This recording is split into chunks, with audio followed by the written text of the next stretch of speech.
나는 남편과 시어머니 이렇게 세 명이서 살고 있었다. 나는 남편과 초고속으로 결혼에 꼴인 사귄 지 반년도 안 돼서 프로포즈 받았다. 그때는 남편을 많이 좋아했기 때문에 나도 바로 대답했다. 결혼하기로 한 후 결혼식을 꼭 해야 한다는 생각이 없었기 때문에 혼인신고만 하기로 의견 일치를 보고 간단하게 끝냈다. 처음 같이 사는 거라 신혼집에 대해서 나름 기대에 부풀어 있었다. 남편이 자기가 살던 집에서 신혼을 시작하자고 했고 나는 설레는 마음으로 신혼집에 갔는데 신혼집에는 시어머니가 기다리고 있었다. 남편한테 시어머니가 왜 오셨냐고 물었더니 왜가 어디 있냐면서 결혼했으면 시부모님을 모시는 게 당연한 거 아니냐고 나한테 반문하는 바람에 멘붕이 왔다. 결혼 전에는 남편이 그런 비슷한 얘기도 나한테 한 적이 없었다. 상의도 없이 혼자서 결정한 점에 대해서 절대 동의할 수 없다고 반발했다. 하지만 불행하게도 남편과 같이 살기 위해 나는 이미 내가 살던 아파트를 지난달에 해약했기 때문에 당장 갈 곳이 없는 처지가 되어 있었다. 아직 타인에 가까운 시어머니와 신혼 초부터 같이 살아야 하다니. 그런 계획은 1도 없었고 첫날부터 멘붕. 이 어긋난 시작점은 지옥으로 가는 첫걸음이 되고 말았다. 시어머니와 동거로 시작한 신혼생활. 시어머니는 새벽 5시에 나를 깨웠다. 나는 그 시간에 일어나서 식구들 아침밥을 차려야 했다. 아침을 먹고 나면 청소, 빨래가 차례로 나를 기다리고 있었는데 내가 새벽부터 일어나 움직이는 동안 시어머니는 느긋하게 아침부터 텔레비전만 보고 있었다. 한 가지 더. 나는 원래 식기세척기를 사용하는 사람이었는데 시어머니는 식기세척기라니 그런 건 게으른 여자들이나 쓰는 거라면서 사용을 금지당했다. 덕분에 나는 세 사람이 먹고 난 그릇을 손으로 직접 시간 들여 씻어야만 했다. 시어머니는 일부러 시집살이를 시키는 건지 나한테 이것저것 만들라고 해놓고 맛이 있느니 없느니 지적질을 열심히 하다가 자기가 만드는 게 낫겠다며 난리법석을 떨었다. 조미료며 그릇이란 그릇은 다 꺼내놓고 뒷정리는 나 몰라라. 설거지거리만 산더미같이 만들고 내 일만 더 늘렸다. 남편도 앞뒤가 다른 사람이었는데 결혼 전에는 전업주부로 편하게 살라고 하더니 결혼하고 반년 정도가 지나자 엄마가 용돈이 더 필요하다고 하니까 미안한데 당신도 나가서 일할 생각해. 월급 받으면 그거 전부 엄마 용돈으로 드리고 라고 해서 다시 멘붕이 왔다. 왜 내가 시어머니를 위해서 일을 해야 하는 건지 이해가 안 됐다. 내 월급을 몽땅 시어머니한테 주라니 이게 말인지 방귀인지. 나는 시어머니를 위해서 일하는 것도 내 월급을 전부 시어머니한테 주는 것도 싫다고 분명히 말했다. 하지만 그 뒤로 집에 있는 내내 넌 왜 일을 안 하냐, 기생충이 따로 없다 등등 욕을 계속 먹다 보니 집에서 계속 이런 얘기를 듣고 있느니 차라리 밖으로 나가자. 시어머니와 종일 얼굴을 맞대고 있는 것보다 낫겠지 하는 심정으로 재취업을 하기로 했다. 하지만 월급을 통째로 갖다 바치는 건 너무 억울했다. 월급날이 됐을 때 일부분을 용돈으로 드리는 건 몰라도 전액을 달라고 하는 건 너무한 것 같다고 시어머니한테 말했더니 시어머니는 옆에 있던 청소 밀대로 나를 두들겨 패기 시작했다. 이게 어디서 따박따박 말대답이야? 내 아들이 너 같은 애랑 왜 결혼했을 것 같니? 라고 시어머니한테 면박을 들었다. 나는 시어머니한테 맞은 곳이 너무 아파서 거북이처럼 몸을 둥글게 말고 방어했다. 시어머니는 자기 분이 풀릴 때까지 청소 밀대로 나를 계속 두들겨 팼다. 이제 좀 정신이 드냐? 괜히 매벌지 말고 너는 시키는 대로 나가서 돈 벌어서 다 나한테 가져오면 돼. 알아들어? 라고 하더니 밖으로 나갔다. 시어머니한테 얻어맞은 육체적인 고통, 정신적 모욕. 그것 이상으로 남편이 나를 사랑해서 결혼한 게 아니라 시어머니 대신 밥, 청소, 온갖 자비를 다 시키는 것도 모자라서 시어머니 용돈까지 벌어오게 하는 게 목적이었나? 이게 무슨 결혼인가 싶고 정신이 아득해졌다. 이건 아니라는 생각에 처음엔 남편한테 제대로 따져야겠다고 생각했지만 남편하고 얘기한다고 해도 시어머니와 이대로 같이 산다는 건 불가능하다는 결론을 내렸고 이혼을 결심했다. 그 첫 단계로 시어머니에게 폭행당한 후 바로 병원에 가서 진단서를 끊었다. 그리고 그날 저녁 퇴근하고 들어온 남편한테 시어머니한테 맞아서 생긴 팔, 다리의 멍자국을 보여줬는데도 남편은 무반응, 무덤덤. 깨끗하게 마지막 마음 정리까지 끝냈다. 마지막으로 어느 타이밍에 이혼 얘기를 꺼낼지 고민 중이었는데 어느 날 남편이 엄마가 이 집에서 셋이 살기 좁다고 해서 넓은 데로 이사 가기로 했어. 너도 벌겠다. 어떻게 되겠지 뭐. 앞으로 지출이 더 늘어날 것 같으니까 넌 빨리 알바 한 개 더 구해. 라고 했다. 그러더니 남편은 이사하는 동안 시어머니와 둘이서 여행을 다녀오겠다면서 이사비 아껴서 여행 다녀올 테니까 이삿짐 센터는 절대 부르지 말고 나 혼자서 이삿짐 싸고 정리까지 다 하라고 했다. 무거운 가구며 전자제품은 어떻게 옮기냐고 했더니 친구들 불러서 시키면 되지 않냐고 했다. 가구를 직접 옮긴다는 말은 들어본 적도 없고 당사자는 놀러가고 없는데 어떤 지인이 그딴 헛고생을 한다는 건지 어이가 털려서 웃음이 나왔다. 어차피 시키는 대로 할 생각은 눈꽃만큼도 없었기 때문에 웃으면서 시어머니와 남편을 배웅했고 회사의 개인 사정을 설명한 후 살림도구가 옵션으로 들어간 직원용 아파트를 배정받았다. 주거지를 마련한 후 위자료 청구 및 이혼 준비에 들어갔다. 나는 어려서부터 일기를 쓰는 습관이 있어서 지금까지 시어머니와 남편에게 당했던 말과 행동들을 자세하게 기록해뒀는데 그게 중요한 증거가 될 거라고 변호사가 말했다. 물론 시어머니에게 구타당했던 것도 잊지 않고 꼼꼼하게 위자료 청구 목록에 추가할 생각이다. 며칠 후 이 정도면 이사가 끝났으려니 하고 두 사람이 여행에서 돌아왔는데 이사가 끝나기는커녕 아예 시작도 안 한 걸 눈으로 본 두 사람은 열을 뿜뿜 내며 나한테 전화를 걸어왔다. 이제 남남이라서 이사를 하든 말든 제가 관여할 일이 아니라서요. 라고 또박또박 대답하자 남편이 뭔 소리 하는 거냐며 노발대발. 지금까지 시어머니가 나한테 했던 만행, 남편이 처음부터 나를 노예 취급할 생각이었는 걸 변호사에게 다 말했고 이혼은 물론 위자료도 청구할 거라고 하자 남편이 급 당황하면서 그런 작은 일로 이혼하면 세상에 어떤 부부가 남아나겠냐며 셋이서 허심탄회하게 대화하다 보면 앙금도 풀리고 비온 뒤 땅이 굳지 않겠냐며 나를 회유하려고 했다. 어디서 개뻥을 치는지. 남편은 이미 내 몸에 생긴 멍이 시어머니 짓이라는 걸 알고 있었을 거다. 다 알기 때문에 오히려 모르는 척하는 게 분명했다. 그런 남편, 시어머니와 평생 같이 살면서 죽을 때까지 두 사람의 노예로 사는 건 절대 거절이다. 나는 이미 혼자서 살 곳을 마련하고 이사도 마쳤고 다시는 그 집으로 가지 않을 거라는 뜻을 분명히 전달했다. 위자료와 이혼 절차 문제로 곧 변호사가 찾아갈 거라고 하자 남편은 이러지 말자고 계속 전화기에 대고 소리 질렀다.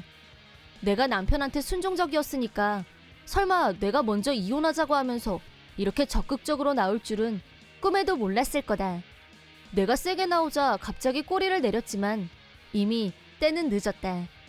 남편의 계획은 앞으로 나를 더 부려먹고 일도 더 많이 시켜서 자기 수입을 늘려가는 거였다. 통 크게 신축 아파트를 큰 평수로 계약한 것도 같은 속셈인 거고. 하지만 그 집에서는 단 하루도 못 살고 허무하게 끝났다. 이혼을 결심하고 혼자서 커다란 가방을 들고 그 집에서 나올 때 뜻하지 않게 마지막 선물을 남기게 됐는데 수다쟁이 아줌마들이 무슨 일이 있어요? 라고 물어보길래 울면서 시어머니한테 당한 일들과 증거로 멍자국도 보여주고 남편이 나한테 한 짓을 폭로하면서 이혼할 거라고 알려줬다.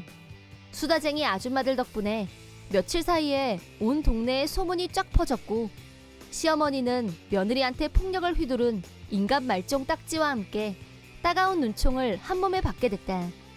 남편은 불쌍한 아내를 외면하고 노예로 부려먹은 개차반으로 등극. 주변 사람들한테 개무시당하고 있다고 하는데 상상만 해도 너무 후련하다.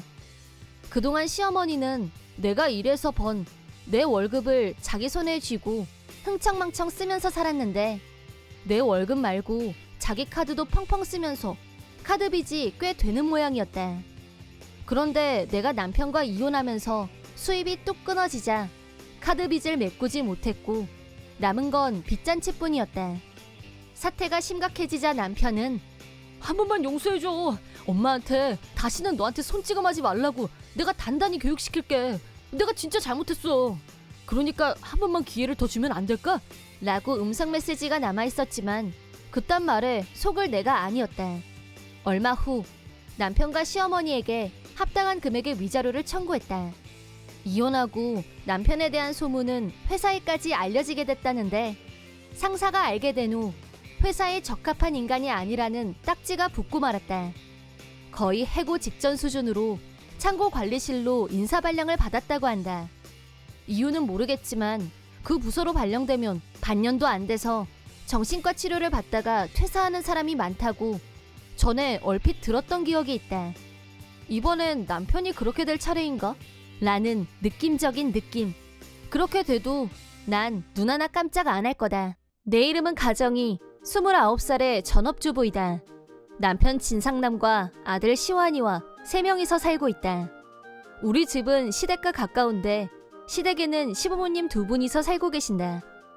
가부장적이고 꼰대인 시아버지에게 불만이 많은 시어머니는 연락도 없이 툭 하면 우리 집에 오신다. 나는 그런 시어머니가 한없이 불편하다. 시어머니는 아들 바보로 남편을 아직도 어린애 취급하는데 막상 어린 손자는 거의 거들떠도 보질 않는다. 아예 관심을 끊으면 더 좋으련만. 집에 올 때마다 우리 상남이는 3살 때 정말 똑똑했는데 아휴 수환이는 보통 수준도 안 되는 것 같다 라면서 성장이 조금 늦은 아들아이를 향해 혀를 끌끌 찼다. 아들아이는 생일이 늦은 편이라 또래 애들보다 작고 행동 발달도 늦었다. 하지만 건강검진에서 지적받은 적도 없었고 의사에게 상담했을 때도 걱정하실 거 없어요. 또래 애들보다 생일이 늦어서 그런 것뿐이에요. 라고 안심해도 좋을 말을 들었다. 내가 아무리 괜찮다고 얘기해도 동네 돌팔이 의사가 뭘 알아? 더 큰 전문병원에 데리고 가야지. 라면서 나한테 호통을 쳤다. 남편은 옆에서 시어머니가 말할 때마다 고개를 끄덕이면서 엄마 말대로 큰 병원에 데려가 라고 편을 들었다. 마마보이인 남편은 세상 물정을 잘 몰랐고 무조건 시어머니 말이 종교인 양 떠받들었다. 매번 종교의식처럼 거치는 이 과정에 진저리가 났고 시어머니도 보기 싫었다. 그러던 어느 날 남편이 출장 가고 없는데 시어머니가 또 불쑥 찾아왔다. 남편은 오늘 안 들어온다고 하자 시어머니는 바로 시무룩 어깨가 축 처졌다. 그런 시어머니한테 수환이가 할머니 이거 말이요 라면서 장난감 커피잔을 앞에 갖다 놨다. 그러자 시어머니가 세상에 맙소사 아직도 이런 걸 가지고 노니? 벌써 3살인데? 모지리 같으니라고 진짜 상남이 아들 맞니? 라면서 커피잔을 손으로 툭 쳤다. 아들아이는 겁을 먹고 내 뒤로 숨었다.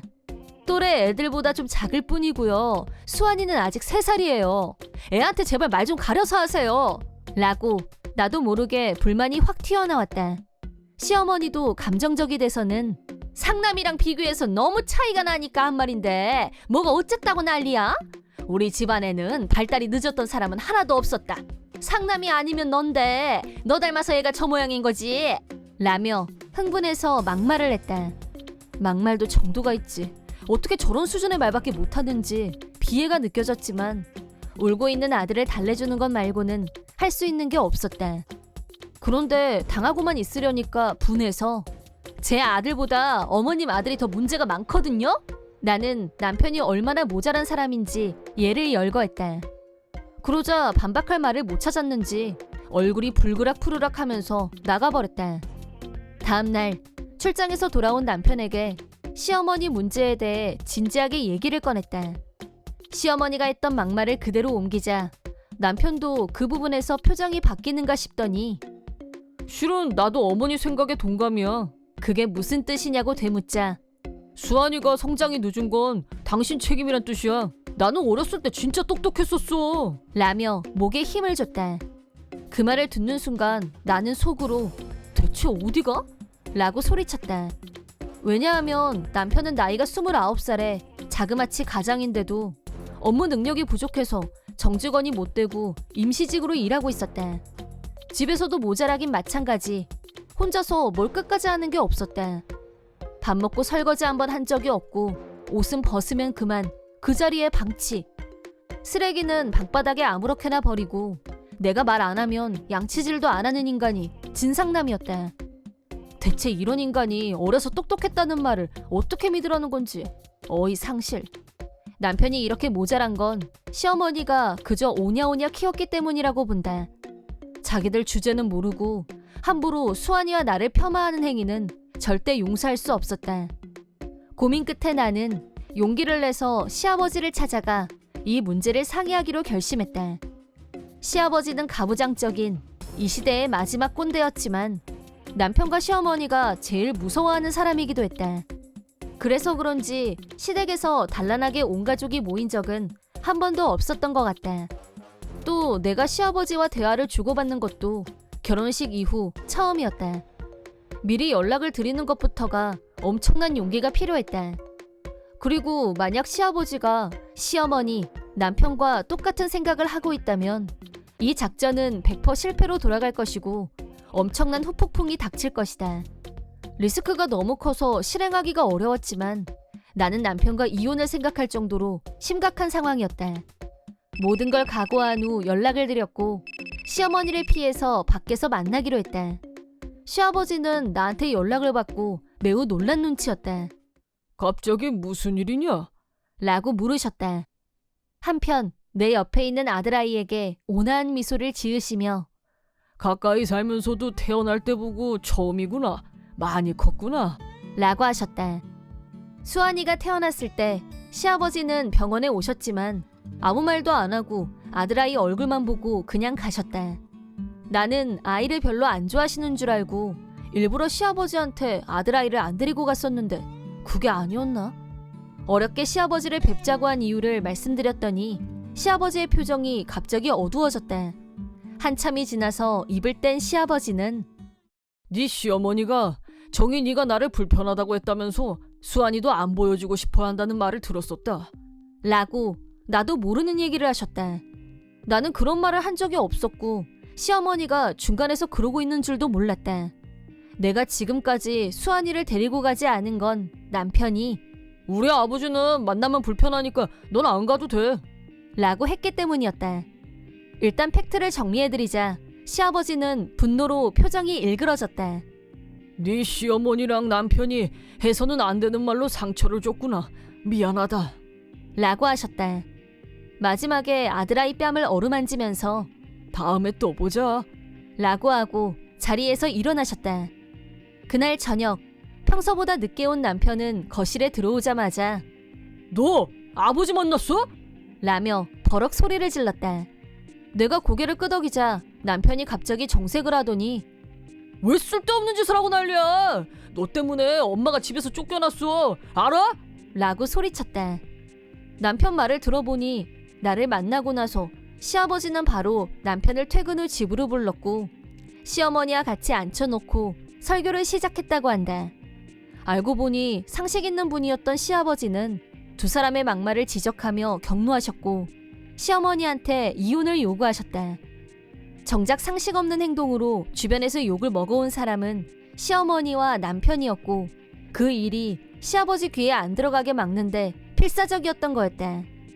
내가 시아버지한테 무슨 얘기를 할지 불안해서 나까지 경계했었고 아예 얼굴을 못 보게 해야 안심이 되니까 시아버지한테 그런 거짓말을 한 거였다. 결국 두 사람의 거짓말과 알량한 잔머리 때문에 손자 얼굴도 못 보고 살았으니 화가 날 만도 했다.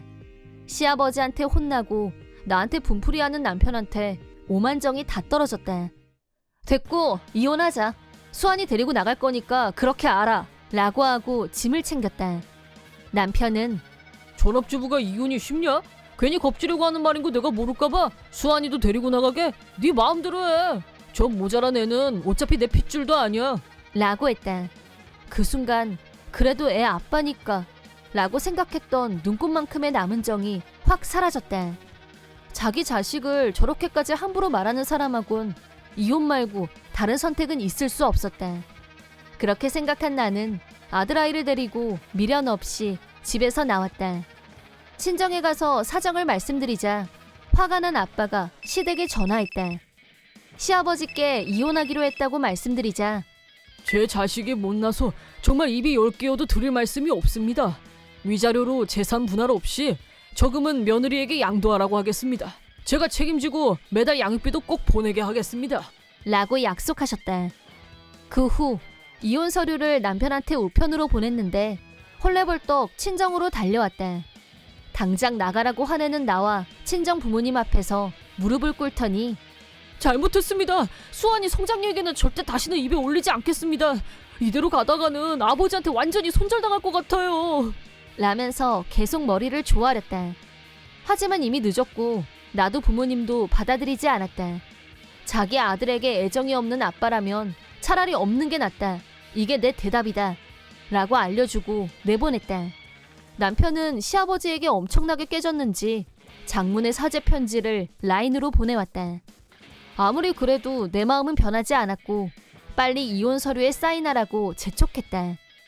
얼마 후 이혼이 성립됐는데 시부모님도 비슷한 시기에 이혼하셨다는 말을 들었다. 임시직인 남편은 원래도 월급이 적었는데 양육비까지 내야 하니 형편이 더 어려워졌다. 게다가 이혼하고 집에서 쫓겨난 시어머니까지 책임지게 됐으니 지금은 원룸에서 둘이서 살고 있다고 한다. 심각한 마마보이였던 남편은 방 하나에서 사생활도 없이 시어머니와 단 둘이 살게 된 것이다. 그러자 마치 반항기로 돌아간 애처럼 시어머니한테 폭언, 두 사람은 매일 싸우면서 빈곤한 생활을 하고 있다고 한다. 시어머니는 스트레스로 정신적인 병을 얻었고 몰라보게 야위였다고 한다. 한편 나는 아들아이가 4살이 된 후로 다시 직장에 다니고 있다. 친정 부모님의 도움을 받고 있지만 내 힘으로 발을 딛고 일어선 기분이 든다. 아들아이는 유치원에 익숙해지면서 빠르게 성장했다. 지금은 다른 애들과 다른 게 없을 만큼 정상적으로 성장 중이다. 항상 친구들과 즐겁게 잘 지내고 있다. 이제부터는 아들아이를 함부로 대하는 사람들이 없는 곳에서 아이의 시선과 성장에 눈을 맞추며 함께 걸어갈 생각이다. 나는 아내, 딸과 3명이서 살고 있었다. 딸아이는 중학교 1학년, 착하고 예쁘기만 하던 내 딸. 어느 날 딸아이가 아내의 불륜 현장을 목격하는 비극이 일어나고 말았다. 그날도 딸아이는 평소처럼 학원에 갔다가 집으로 왔는데 집에 오는 도중에 아내가 낯선 남자와 팔짱을 끼고 가는 모습을 목격했고 자기도 모르게 뒤를 밟고 말았다. 딸아이가 따라오는 것도 모르고 아내는 호텔로 향했고 급기야 아내가 그 안으로 사라지는 모습을 딸아이가 고스란히 지켜보고 말았다. 아내의 불륜 현장을 생생하게 목격한 딸아이가 받은 충격은 너무나 컸지만 차마 나한테 사실을 알리지 못한 채 자기 혼자 비밀로 간직하고 한동안 괴로워했었다. 하지만 엄마의 불륜을 비밀로 한다는 건 아빠에 대한 죄책감을 키웠고 혼자 속으로 끙끙 앓고 말았다. 그러던 어느 날 참다 마침내 내 앞에서 눈물을 터뜨리며 모든 사실을 털어놨다. 딸아이에게 그런 장면을 보게 하다니. 나는 아내에게 말로 다 표현할 수 없는 분노를 느꼈다. 우선 딸아이를 위로하고 일찍 자라고 한 후 아내와 단둘이 있을 때 불륜에 대해 파헤쳤다. 불륜이란 워딩이 나오자 아내는 놀라기는커녕 웃으면서 나한테 차라리 잘됐다. 당신한테 이혼 얘기를 어떻게 꺼내야 하나 궁리 중이었는데. 잘되긴 뭐가 잘돼? 딸한테 불륜 현장을 들킨 주제에 부끄럽지도 않아? 자식 가슴에 대못을 받고도 죄책감도 없어. 미안하지도 않아? 난 지금 그 사람 생각밖에 없어. 그리고 누가 보래? 지가 못 들어 따라온 거잖아. 말 나온 김에 이혼하자고. 동의하지? 난 친권 양육권 다 필요 없으니까 당신 가져. 자기 딸을 마치 선심 쓰듯이 가지라고 하는 아내의 천박함에 분노 외에 다른 감정은 없었다. 도덕감을 상실한 아내는 불륜에 대한 죄책감은 먼지만큼도 없어 보였다. 결혼 생활은 결코 짧은 시간이 아니었다. 이 나이가 돼서 불륜을 할 줄은 생각도 못 해봤고 배신의 충격과 아픔은 컸지만 딸아이가 겪은 고통을 생각하면 내 감정에 빠져있을 여유가 없었다. 하지만 이혼하면 딸아이가 편부스라에서 자라게 되는데 딸아이에게 또 다른 고통을 안겨줄 게 뻔했다. 그래서 나 혼자 판단으로 이혼을 결정해도 될지 고민할 수밖에 없었다. 그러는 사이에도 아내는 나와 딸아이는 안중에도 없는 듯 대놓고 불륜에 빠져 있었다. 착한 딸아이는 자기가 불륜 현장을 목격하는 바람에 가정이 파탄났다며 죄책감에 괴로워했고 나한테 울면서 미안하다고 했다. 이게 왜 너 때문이야? 넌 아무 잘못 없어. 잘못이 있다면 눈치채지 못한 아빠, 우리를 배신한 엄마한테 있지. 아빠는 오히려 너한테 고마워. 네가 사실대로 알려줘서 엄마랑 깔끔하게 이 문제를 정리할 수 있게 됐잖아. 라고 하자 딸아이는 울면서 고개를 끄덕였다. 일단 일어난 일은 일어난 일이고 이혼이라는 또 다른 문제를 딸아이가 어떻게 생각할지. 불륜을 했더라도 엄마라는 사실은 변함이 없었고 이혼의 반대 입장일 수도 있겠다는 생각도 들었다. 따라서 이 문제에 대해 딸아이와 진지하게 대화할 필요가 있다고 생각했다. 하지만 빨리 이혼하고 싶어서 안달이 난 아내가 기어이 일을 내고 말았다. 그날도 나는 평소와 똑같이 출근을 했고 퇴근 후 집으로 돌아왔다. 현관문을 열고 들어오자 거실에서 아내와 딸이 무슨 얘기를 하는 소리가 들려왔다. 긴장하고 귀에 온 신경을 모았는데 아내가 딸아이에게 말도 안 되는 얘기를 하고 있었다. 엄마, 아빠랑 이혼할 거야. 친권은 아빠한테 넘길 거니까 너도 그렇게 알고 있으라고. 내 인생에서 너하고 아빠는 이제 의미 없으니까 앞으로 너랑 아빠랑 둘이 잘 살라는 뜻이야. 중학교 1학년인 딸아이에게 어떻게 저런 식으로 말할 수 있는지 도저히 용서가 안 됐다. 나는 성큼성큼 거실로 들어갔다. 당신 제정신이야? 애한테 그렇게밖에 말 못해? 난 솔직하게 말한 거야. 난 당장이라도 그 사람한테 가고 싶단 말이야. 막 나가는 아내를 더 이상 두고 볼 수 없었고 재고의 가치도 없다는 판단을 내린 나는 아내와 이혼 후 딸아이와 둘이서 살기로 결심했다. 이혼 도장 찍어줄 테니까 당장 이 집에서 나가. 당신하고 불륜남한테 위자료 청구할 거니까 그렇게 알고 있어. 내 말이 끝나자 아내는 만족스러운 웃음을 지으며 짐을 들고 나갔다. 소원대로 즉각 이혼했고 불륜남이 자기 사업을 해서 돈도 좀 있는지 위자료도 가볍게 지불한 후 아내는 나와 딸아이를 자기 인생에서 지웠다. 하지만 나는 한동안 괴로웠다기보다는 비참했다. 불륜을 저지른 아내는 신이 나서 불륜남과 새 출발을 한다며 부풀어 있다고 지인, 친척들을 통해 전해 들었다. 나에게는 딸아이가 있었고 딸아이를 위해서 열심히 살아야 한다는 일념으로 다시 일어섰다. 딸아이와 나도 새 마음으로 새 생활을 시작했다. 나도 딸아이도 요리는 젬병이었는데 둘이서 힘을 합치자 먹을 만한 요리가 만들어졌고 다른 집안일도 분담해서 했다. 아직 중학교 1학년인 딸아이에게 집안일까지 책임지게 하는 게 한없이 미안했지만 딸아이는 엄마는 없다고 생각할 거다. 앞으로는 아빠하고 둘이 열심히 살 거라고 말했고 든든하고 고마웠다. 그렇게 6년이란 시간이 흘러 아직 어린애였던 중학생 딸은 이제 고등학교를 졸업하고 어른으로 한 걸음 들어섰다. 딸아이는 아내의 일로 마음의 상처를 입었던 경험을 떠올리며 자기처럼 마음의 상처를 입은 사람들에게 힘이 되고 싶다고 했고 카운슬러가 되기로 자신의 길을 정했다. 성적이 우수한 편이었기 때문에 희망하는 대학에 합격했고 새 봄에는 새내기 대학생이 될 예정이다. 그러던 어느 날 전처의 친구한테서 갑자기 연락이 왔다. 전처가 암에 걸렸고 여명 3개월 선고를 받았는데 마지막으로 나와 딸아이를 만나고 싶어 한다고 했다. 전처와 이혼하면서 딸아이와 같이 핸드폰을 완전히 바꿨기 때문에 전화 연결이 안 되는 상태였지만 전처가 친구에게 간곡히 부탁했고 그 친구는 내 친구를 찾아서 어렵게 나한테 연락했다고 했다. 이제 와서 만나고 싶어하는 이유가 뭐냐고 묻자 재혼 후 불륜남이 사업에 실패하고 거액의 빚을 지게 됐는데 전처를 버리고 혼자 도망쳤다고 한다. 그런데 그 즈음에 전처의 몸에 이상이 발견됐고 병원을 찾아가 검사를 받은 결과 암이라는 사실이 밝혀졌다. 6년 전 우리를 버릴 때는 헌신짝 버리듯 아무 미련이 없더니 막상 죽음을 앞두고 혼자가 되자 우리를 생각해냈다는 게 도무지 이해가 안 됐다. 하지만 한 번만 꼭 만나달라는 친구의 부탁을 외면할 수 없었고 또 이러다 딸아이한테 직접 연락하지 않을까 걱정이 돼서 병원으로 찾아갔다. 병실에 누워있는 전처는 병색이 완연했는데 나를 보자 활짝 웃었다. 당신이 와줄 줄 알았어. 너무 좋다. 역시 당신은 나를 변함없이 사랑하고 있었던 게 틀림없어. 나도 이제 알아. 당신하고 우리 딸이 나한테 얼마나 소중한 존재인지. 나 다시 예전으로 돌아가고 싶어. 그러기 위해서는 라고 뭐라고 열심히 떠들었다. 얘기를 듣다가 알았는데 전처는 이대로라면 여명 3개월이지만 고액의 치료를 받으면 생명이 더 연장될 수 있는 가능성이 있다는 거였다. 고액 치료는 당연히 고액의 치료비가 필요했다. 그러니까 불륜남한테 버림받았으나 누구 돈이든 돈만 있으면 고액의 치료를 받고 자기가 더 살 수도 있다고 하니 나랑 재결합해서 내가 자기 치료비를 대줬으면 한다. 이거였다. 혹시나 하고 기대했는데 내가 진짜 병원에 나타나니 동아줄이라도 잡은 표정으로 돈이 드는 건 사실인데 사람 목숨이 더 중하잖아. 당신 그 정도 능력 있지? 나 다시 건강해지면 다 같이 여행 가자. 라고 신나서 떠드는데 나도 모르게 코웃음이 나왔다. 재결합이라니. 웬 자다가 봉창? 당신 그때 했던 말 잊었어?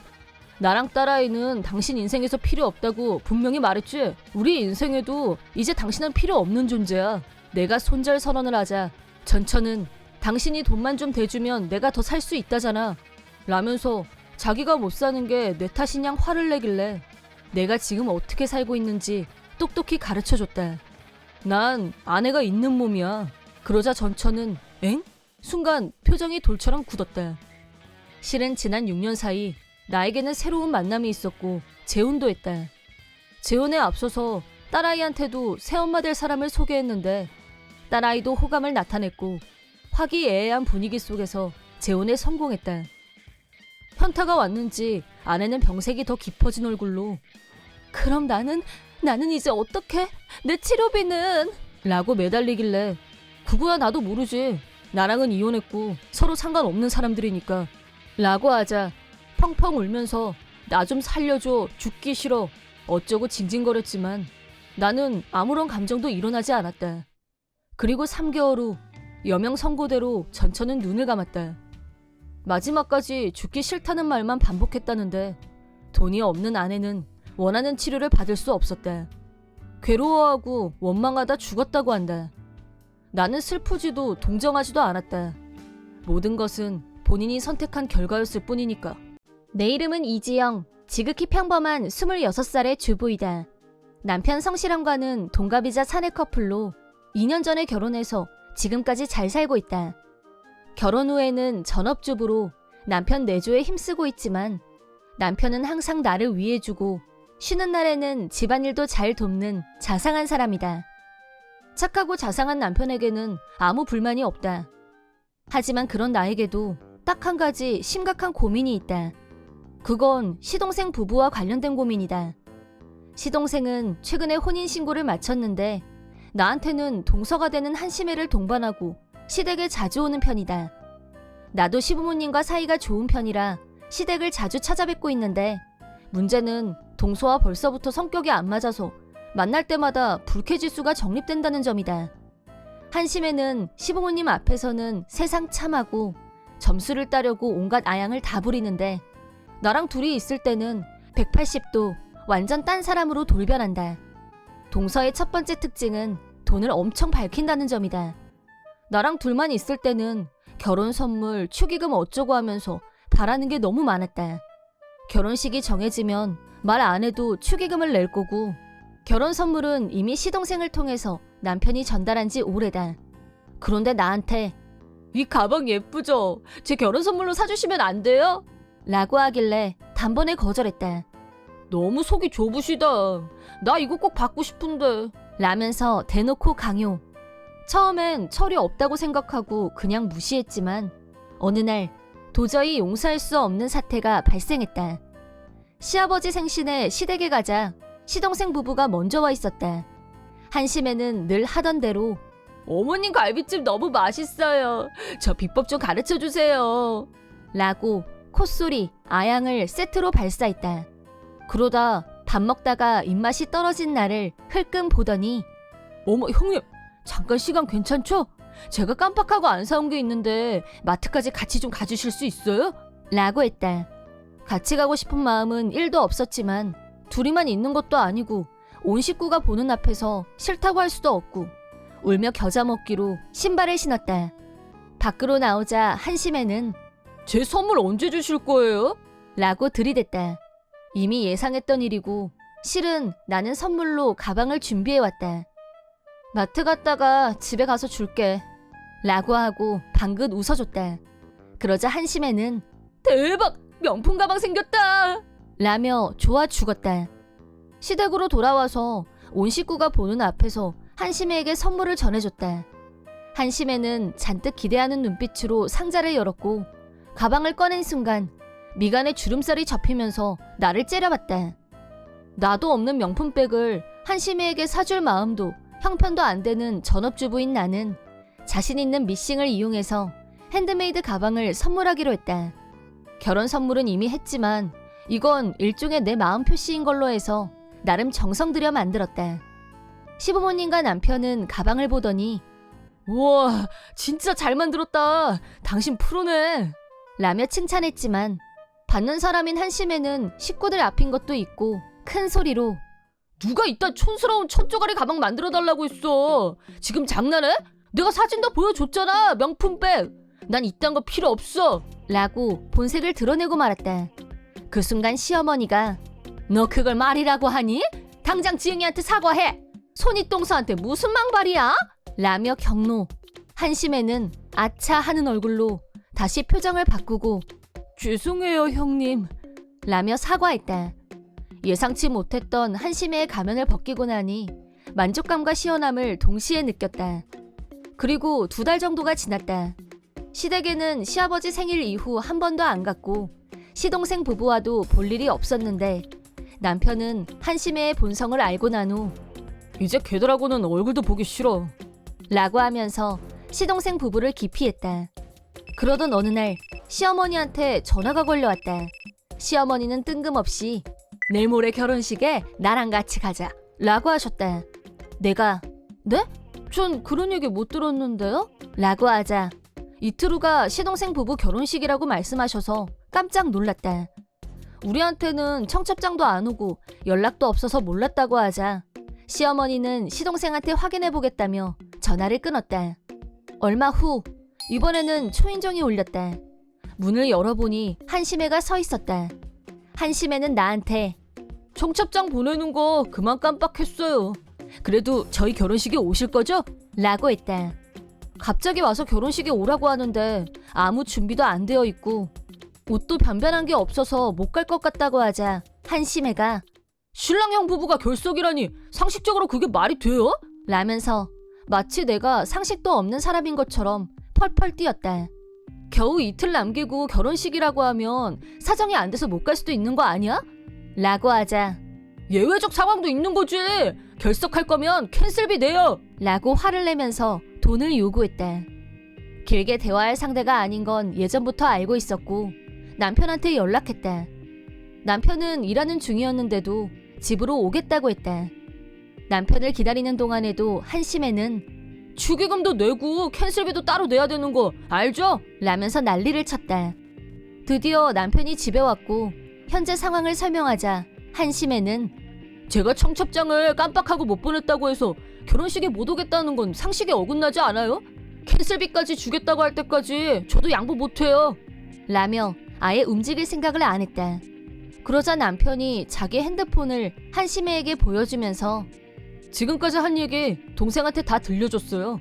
라고 딱 한마디. 남편은 집에 들어오면서 시동생한테 전화로 현장 상황을 들려주고 있었다. 전화기 너머에서 시동생은 형한테 청첩장 보내는 거 깜빡했다는 게 무슨 소리야? 난 처음 듣는데? 그리고 캔슬비는 또 뭐야? 라며 노발대발했다. 한심애는 궁지에 몰렸고 그게 그러니까 라며 입국닷. 추측컨대 한심애는 처음부터 우리한테 캔슬비라는 걸 받아낼 생각으로 일부러 청첩장을 보내지 않은 거였다. 분노 폭발한 시동생도 우리 집으로 달려왔다. 너 대체 이러는 이유가 뭐야? 라며 한심애를 추궁했다. 처음에는 진짜 깜빡했다니까. 라며 열심히 변명했지만 시동생이 솔직하게 말 안 하면 결혼식 취소할 거야. 라고 엄포를 놓자 결혼 선물로 자기가 지정한 명품백을 안 준 게 분해서 그랬다고 자백했다.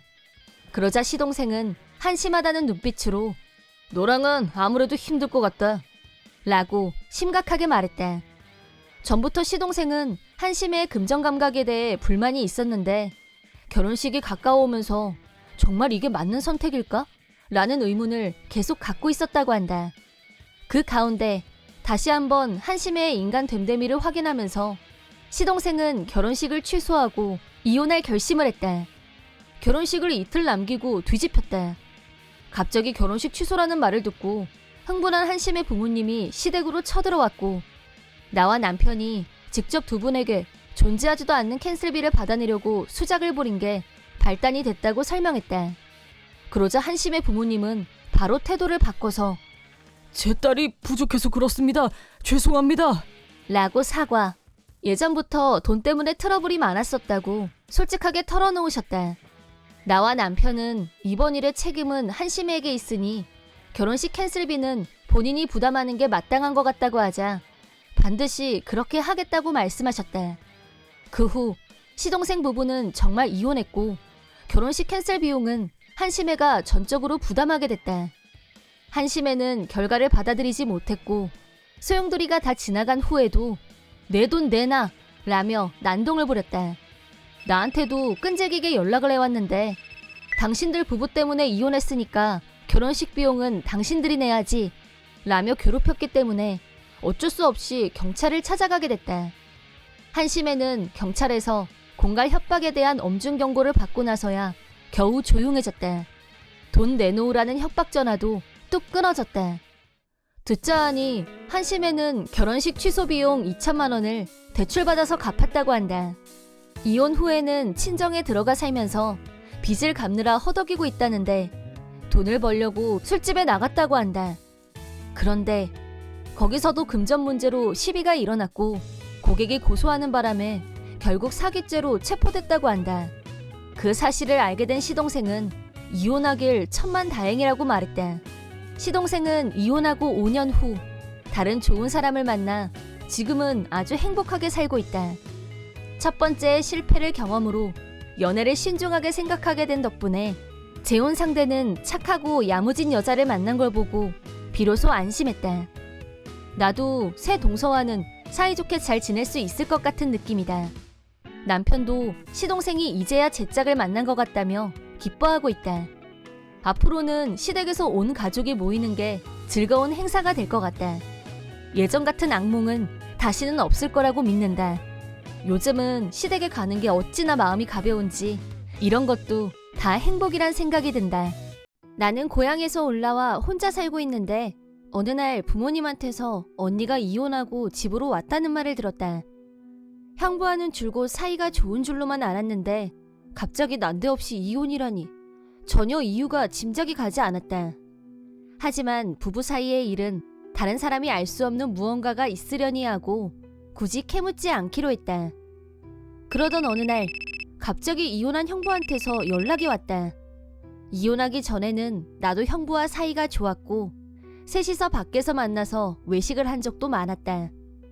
형부 연락처는 아직 갖고 있었다. 하지만 이혼한 마당에 나한테 연락할 일이 뭐가 있을까 망설여졌다. 어쨌든 일단 전화를 받았다. 그런데 형부한테서 폭탄 발언을 듣게 됐다.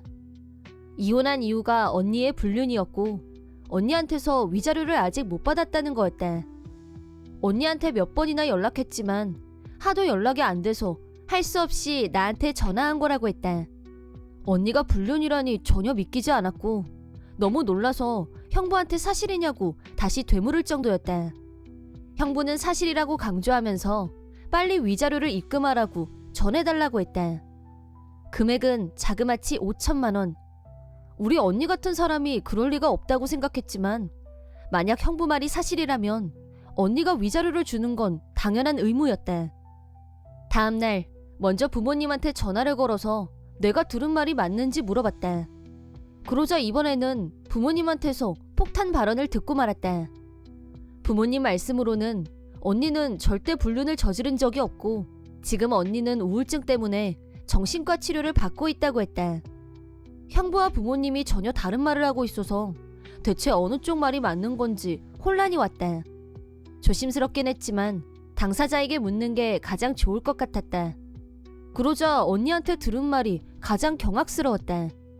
결혼 초에는 형부와 아무 문제 없이 잘 지냈다고 한다. 하지만 결혼하고 얼마 후부터 시어머니의 시집살이가 시작됐는데 첫 번째 문제가 된 건 월급. 언니는 결혼 후에도 직장에 계속 다녀서 경제력이 있었다. 어느 날 언니 월급 통장을 시어머니가 관리하겠다고 하더니 그 달부터 진짜 언니 월급을 시어머니가 통째로 가져갔다는 거였다. 언니가 돈을 인출해야 하니 월급 통장을 달라고 하자 아침 일찍 시어머니가 돈을 찾아왔다며 5만 원을 줬다고 한다. 이 돈이 무슨 돈이냐고 물었더니 언니의 한 달 용돈이라고 했다는 거였다. 그러면서 용돈 받은 것만으로도 감사하라는 말을 덧붙였다고 한다. 너무 황당해서 그럼 나머지 돈은 어떻게 할 거냐고 묻자 그 돈은 자기가 관리할 거라고 말했다는 거다. 자기 월급을 왜 시어머니가 관리하겠다고 통째로 가져가는지 받아들일 수 없었던 언니는 형부한테 불만을 토로했는데 형부는 엄마가 관리하면 든든하지 않냐며 전혀 얘기가 통하지 않았다고 한다. 그나마 참을 수 있었던 건 결혼하면 아이를 빨리 갖고 싶었던 언니는 임신했을 경우 바로 회사를 그만둬도 지장이 없도록 매달 월급에 얼마씩 저금하고 있었는데 시어머니도 그건 건드리지 않아서 그나마 참았다고 한다. 하지만 월급 외에도 점점 문제가 늘어났고 그건 시어머니가 언니네 집을 찾아온 횟수가 늘어나는 것과 비례했다. 집안 인테리어까지 시어머니의 취향으로 변하기 시작한 것에 거부감을 느낀 언니는 형부한테 솔직하게 말했지만 이번에도 형부는 엄마 말대로 하면 아무 문제가 없다면서 언니의 생각이나 기분은 무시당했다고 한다. 그 많은 이유들 중에서 언니가 가장 힘들었던 건 시어머니가 언니와 형부의 부부 관계까지도 간섭하기 시작한 점이었다. 시어머니는 언니의 월경 주기를 물어보더니 그러면 오늘은 반드시 잠자리를 가지라는 둥 쓰레기통을 뒤져서 잠자리를 가졌던 증거물이 나오면 오늘은 내가 지정한 날이 아니었잖아 라며 호통을 쳤다고 한다. 이건 선을 넘어도 한참 넘었고 정상이 아니라는 생각이 든 언니는 형부한테 어머님 저러는 거 제발 말려라. 이게 어떻게 정상이냐?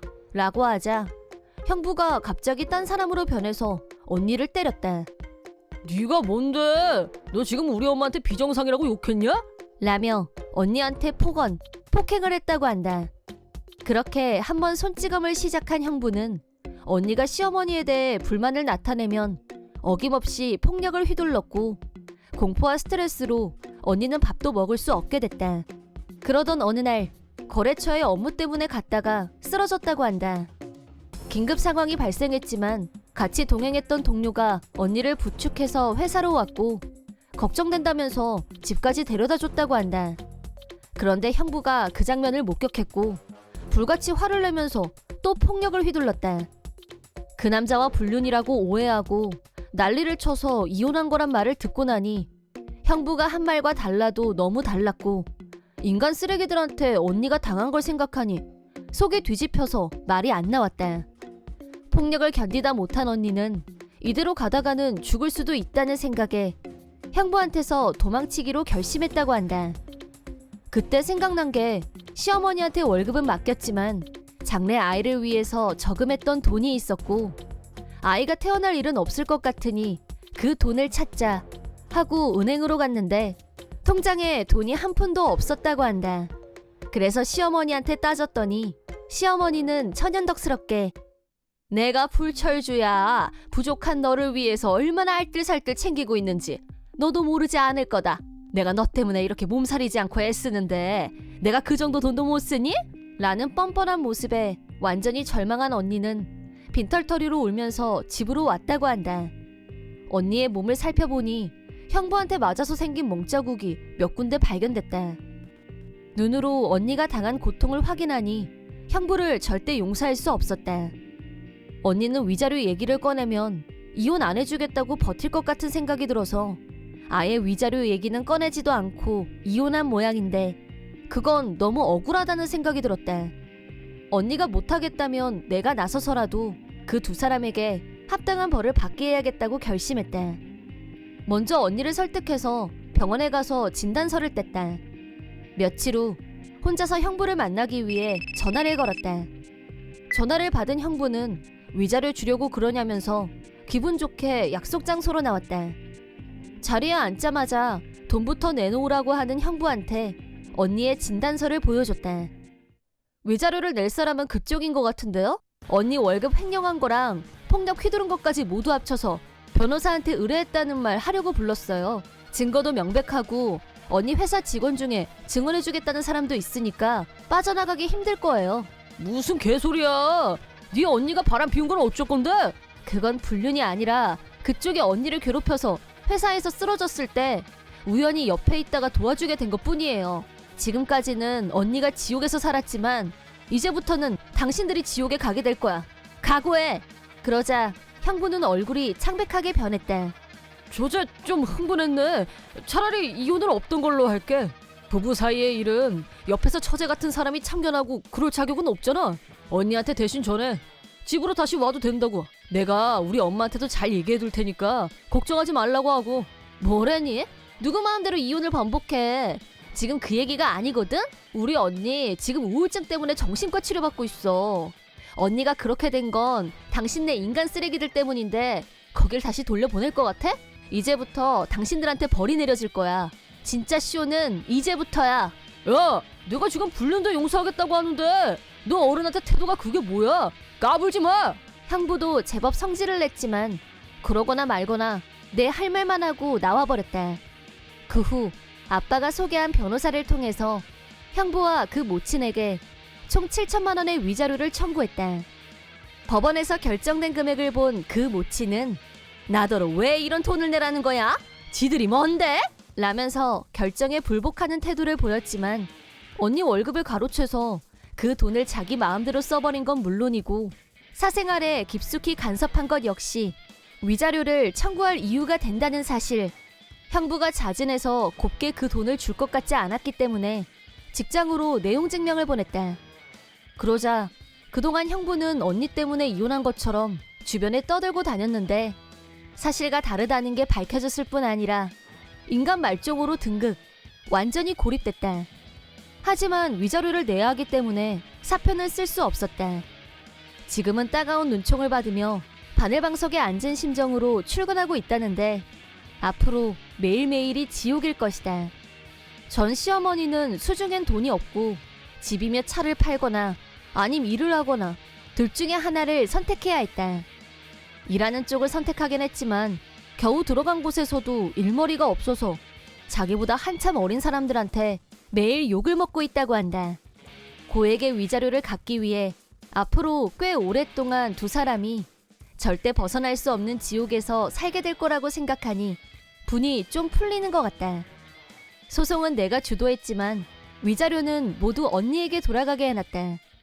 몸보다 마음에 더 큰 상처를 입은 언니는 한동안 벽을 만들고 갇혀있기도 했고 회사에 출근도 못하고 혼자 힘들어했었는데 지난번 언니가 쓰러졌을 때 도와줬던 동료분이 여전히 언니를 잘 챙겨줘서 얼마 전부터는 언니의 웃는 모습을 많이 볼 수 있게 됐다. 저렇게 조금씩 회복하다 보면 몇 년 후에는 언니가 다시 자신의 행복을 찾게 되지 않을까? 그런 날이 꼭 오길 기대하고 있다. 내 이름은 도도이, 33살의 기혼자이다. 남편 윤흥환과 초등학교에 다니는 아들, 세 식구이다. 아들아이가 초등학생이 되고 육아에서 조금 벗어났기 때문에 파트 근무를 시작했다. 나는 어렸을 때 아빠 회사 일로 프랑스에서 오래 살았는데 성인이 된 후 패션 브랜드샵에서 일하며 패션 본고장답게 많은 것을 배웠다. 학력은 중졸에 불과했지만 패션에 관한 지식과 센스만큼은 자신 있었다. 그걸 무기로 집 근처에 있는 패션샵에서 일을 시작했다. 역시 도도이 씨는 패션에 능통한 분 같아요. 일을 시작한 후로 고객, 동료 할 것 없이 모두에게 인정받았다. 샵의 최고 책임자인 사장님도 나의 능력을 높게 평가해 주셨다. 정사원으로 일할 생각은 없냐고 몇 번이나 제의하셨지만 아들아이가 아직 어려서 고맙지만 거절했다. VIP 고객, 파트 근무자, 정사원 할 것 없이 원활히 소통하면서 두루두루 잘 지냈다. 일하는 게 정말 즐거웠다. 하지만 아는 엄마이기도 한 사장 부인과는 문제가 많았다. 사장 부인은 일도 없는데 샵에 자주 나타났다. 샵에 와서 사장 부인 행세를 하는 것에 쾌감을 느끼는 것 같았다. 위에서 내려다보면서 전혀 도움 안 되는 어드바이스를 날리거나 커피 심부름 등을 시키면서 우리를 심부름꾼처럼 부려먹었기 때문에 다들 싫어했다. 어쨌든 사장 부인인데 오지 말라고 할 수도 없는 노릇이었다. 샵에 오면 젊은 남자 사원이나 남자 알바생한테 말을 걸면서 시간을 보냈다. 여자 하면서 콧소리를 내는 꼴이 과히 보기 좋은 광경은 아니었다. 하지만 다들 일하느라 바쁜 시간이었고 각자 요령껏 피하고 있었다.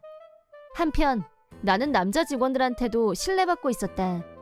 그게 원인이 돼서 사장 부인의 심기를 건드렸고 급기야 나를 표적으로 찍어서 괴롭히기 시작했다. 어느 날 근무 중에 사장 부인이 나한테 말을 걸어왔다. 자기 알고 보니까 젊은 남자 직원 알바생들한테 점수 따는데 도가 텄더라? 젊은 애들이 잘한다 하니까 좋아서 입이 찢어지던데. 자기가 여기서 일한 지 제일 오래됐고 하도 아는 척하니까 비위 맞춰주는 것뿐이라는 거 명심해. 네, 워낙 팀워크도 좋고 제 의견도 존중해줘서 감사하고 있습니다. 막말을 정중하게 받아줬다. 자기 학교는 어느 대학 나왔어? 저는 중졸입니다. 뭐? 중졸? 중학교밖에 안 나온 사람이 여기 왜 있어? 품이 떨어지게. 월급 도둑이었네. 원래도 미운 털이 박혀 있었지만 학력을 빌미로 완전히 벌레 취급했다. 그러면 그만두겠습니다. 됐어. 적설하는 셈 칠게. 그 학력으로 다른 데 갈 수는 있고? 노블레스 오블리주라고 들어봤지? 그게 나야. 중졸도 해고 안 할 테니까 열심히 해. 하지만 나는 그만둘 결심을 굳혔다. 내가 그만둔 후 샵이 엉망진창이 될 거란 사실을 아직 아무도 예상하지 못하는 분위기였다. 본성이 덜 된 사장 부인이 학력 시비를 길게 하지 않고 바로 빠진 게 오히려 이상하게 느껴졌다. 며칠 후 그 이유를 알게 됐다. 사장 부인은 내가 중졸이란 사실을 여기저기에 퍼뜨리고 다녔다. 파트 근무 도도이 씨 중졸이잖아. 잘난 척은 혼자 다 하고 패션이 어쩌고 저쩌고 엄청 아는 척하면서 떠들어대는데 중졸이 뭐니? 샤품이 떨어지게. 빈수레가 요란하다는 말이 딱 어울린다니까? 내가 중졸이었으면 난 부끄러워서 고개도 못 들고 다녔을 거야.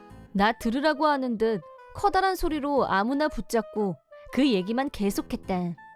중졸로 어디 가서 무슨 일을 하겠어? 내가 사람 하나 구제하는 셈 치고 일 시키는 거야. 내가 워낙 품성이 따뜻해서 남학생 알바한테 자기 자랑을 하는데 나를 이용했다. 알바생들은 패션샵에서 일하는 사람답게 세련되고 깔끔했다. 헤어스타일, 세련된 옷차림, 얼굴까지 잘생긴 청년이 대부분이었다.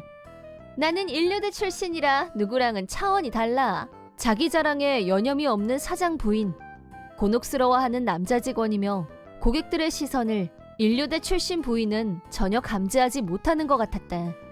내가 중졸이란 사실이 알려진 후에도 같이 일하는 동료들은 나를 대하는 태도가 전혀 달라지지 않았다. 나는 중졸 학력을 전혀 부끄럽게 생각하지 않았다. 직장에서 중요한 건 자기 일을 잘 이해하고 전문 능력을 갖춰서 그걸 잘 발휘하는 것에 있다고 생각한다.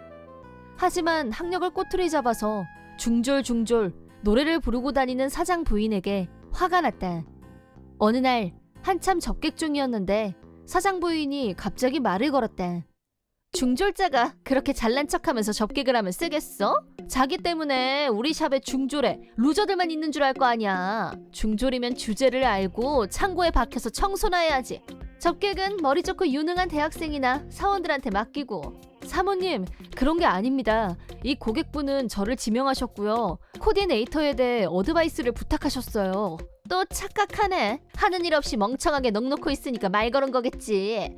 자기도 하는 일을 설마 다른 사원들이 못하겠니? 뭐해? 어서 가서 청소나 하지 않고? 나는 청소를 할 수밖에 없었고 고객에게 양해를 구했다. 사무실 청소를 하고 있는데 점장이 휴게실로 들어왔다. 나는 점장님에게 일을 그만두겠다고 말씀드렸다. 사장님 부인에게 더 이상 모욕당하고 싶지 않아서요. 휴게실에 있던 다른 스태프들도 모두 한 소리씩 사장 부인에 대한 불만을 토로했다. SNS에도 요즘 우리 샵에 대해 안 좋은 댓글이 부쩍 늘어나고 있어요. 저는 그만두지만 앞으로 철저히 대비하지 않으면 문제가 될 게 틀림없습니다. 진심으로 샵을 위해서 내 생각을 전달했다. 점장 입장에서는 다른 직원들처럼 사장님 부인에 대한 불만을 입에 올리는 게 쉽지는 않았을 거다. 그런 와중에 사장 부인이 사무실로 들어왔다. 청소하랬더니 쓰레기통 꽉 찬 거 안 보여? 쓰레기는 쓰레기나 다름없는 학력을 가진 도도이 씨가 제일 잘 알지 않나? 얼른 안 치우고 뭐해? 평소에는 샵에서 일하고 있을 때 말을 걸어오는 게 대부분이었다. 샵에서는 고객이 보고 있어서 제대로 반론할 수 없었다. 하지만 지금은 점장, 스태프만 있는 사무실이니까 나도 반론의 기회가 생겼다. 네, 저는 중졸이 맞습니다. 그런데 그게 왜 쓰레기에 비유되는 거죠? 그런 의식이 더 문제 아닌가요? 무능무식, 중졸자의 월급 도둑이면 그게 쓰레기지. 쓰레기가 별거야? 아니지. 쓰레기는 최소한 월급 도둑질은 안 하니까 도도이 씨는 쓰레기 이하네. 사모님, 분명히 말해두겠는데요. 저는 쓰레기가 아닐 뿐 아니라 월급 도둑은 더더욱 아닙니다. 저는 정당하게 일하고 대가를 받았습니다. 어디서 눈을 똑바로 뜨고 대들어 대들기를? 실제로 나는 고객의 지명을 가장 많이 받는 스태프이다. 샵에서 필요한 지식도 풍부했고 다른 스태프들이 모르는 게 있으면 나를 찾았다. 능력과 학력은 반드시 비례하는 건 아니라고 생각합니다. 중졸이어도 꼭 필요한 사람이 있는가 하면 인류대를 나왔어도 일하는데 방해만 되는 사람도 있고요. 둘 중에 어떤 사람이 필요한 인재인지는 굳이 고민할 필요도 없지 않겠어요? 내가 이렇게 반론을 정성껏 한 건 처음이었다. 사장 부인은 살짝 놀란 듯 말빨이 막히는 것 같았지만 곧 자기 지위를 이용해서 우겨댔다. 학력이 얼마나 중요한데 제일 중요한 거야. 그래서 도도이 씨가 대체 여기서 얼마나 도움이 되는 존재였단 건데? 그 질문을 사모님께 그대로 돌려드리죠. 일하는 사원들 불러서 커피 심부름 시키고 접객 중에 끼어들어서 말 시키고 그게 샵에 어떤 도움이 되는지 설명해 보시겠어요? 내 입으로 굳이 말하라니까. 좋아. 나 같은 미인이 같이 있으면 남자 직원들 사기가 올라갈 거고 사모님이 나타나면 반대로 사기가 떨어집니다. 뭐래니? 그거 말고도 나는 파트니 알바니 하는 당신들보다 몇 배는 더 바쁜 사람이야. 내가 바쁜 시간 쪽에서 이렇게 특별히 시찰까지 하면서 무능하고 무식한 파트직 사원들을 지도하고 있잖아. 주거니 받거니 한치의 양보도 없는 설전을 펼쳤다. 마침 휴식 시간이라 사원, 파트할 것 없이 스태프들이 많이 모여 있었다. 스태프들의 표정은 굳어 있었다. 열이 오른 사장 부인은 주변은 아랑곳하지 않고 계속 쏘아댔다. 당신들 같은 어중이 떠중이들은 인격자인 내가 고용 안 하면 이 불경기에 길바닥에 나가는 건 시간 문제야. 샵에서 쓸모없는 사람을 고르라면 당연 사모님이 톱이에요. 뭐가 어째? 사장 부인은 손가락으로 나를 가리키며 자그마치 사장 부인한테 함부로 대들다가 어떤 맛을 보게 되는지 알고 있지? 그래, 해고야, 해고. 당장 그만둬. 안 그래도 그만두려고 점장님한테 말하는 중이었는데 모처럼 의견이 일치했네요. 당장 그만두겠습니다. 나는 속이 후련했다. 3주 후 나는 다른 샵에 취직해서 일하고 있다. 오래간만에 옛날 샵 앞을 지나가다 보니 사장 부인이 땀을 뻘뻘 흘리며 청소하고 있었다. 정보통을 통해 들은 바로는 내가 그만둔 후 강둑이 무너지듯이 다른 스태프들도 우르르 사표를 냈다고 한다. 사장님은 부인에게 마이너스 매출을 메꾸지 않으면 이혼이다 라고 경고했다고 한다. 영업 방해는 물론 젊은 사원들한테 꼬리치고 다닌 걸 사장님도 다 아셨을 테니 당연한 결과가 아닐까 싶다. 도도이 씨, 웬일로 여길? 나 좀 도와줘. 이거 프랑스 브랜드 말인데. 저는 여기 파트 직원이 아니거든요. 나는 다시 가던 길을 갔다. 인류 대학을 나온 사장 부인이라면 마이너스 매출을 플러스로 바꾸는 것쯤 알아서 해내겠지.